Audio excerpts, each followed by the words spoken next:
দেখতে দেখতে প্রায় 1 মাস হয়ে গেছে আমার বার্থডে হয়ে গেছে, কিন্তু বার্থডের গিফটটা আমি কাল অবধিও পেয়েছি। আর কারা আমাকে দিয়েছে সেটা আশা করি তোমরা বুঝতেই পারছো, যারা আমার খুব কাছের আমার স্টুডেন্টসরা।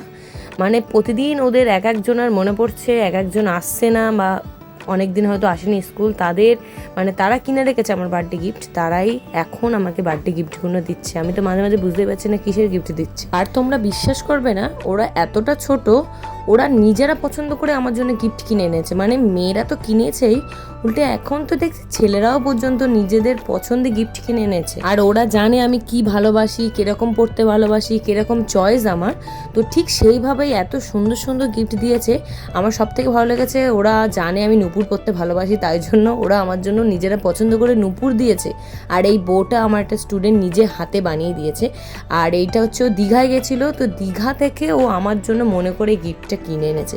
কতটা ভালোবাসে আমাকে তাহলে চিন্তা করো। আর আমি প্রতিদিন ভাবি যে আমি ভিডিওটা এডিট করব, কিন্তু প্রতিদিন স্কুলে গিয়ে আবারও গিফট পাই, তো আবারও একটা করে অ্যাড হয়ে যায়। তো ফাইনালি আজকে আমি ভিডিওটা করেই দিলাম। আর ওরা আমাকে এত এত গিফটস দিয়েছে যে আমার মনে হয় একটা দোকানই খোলা হয়ে যাবে। ওরা প্রতিদিন আমাকে একটা করে গিফট দেয়, আর আমি ওদের বলি এবার আমি শিওর একটা দোকান খুলবো। ওদের গিফট দেওয়ার পাশাপাশি আমি বাড়ি থেকেও কী কী পেয়েছিলাম, তো সেগুলোও টুকটাক তোমাদের সঙ্গে শেয়ার করলাম। তো সেগুলো প্রত্যেকটা গিফট দেখে বলো তোমাদের কেমন লাগলো।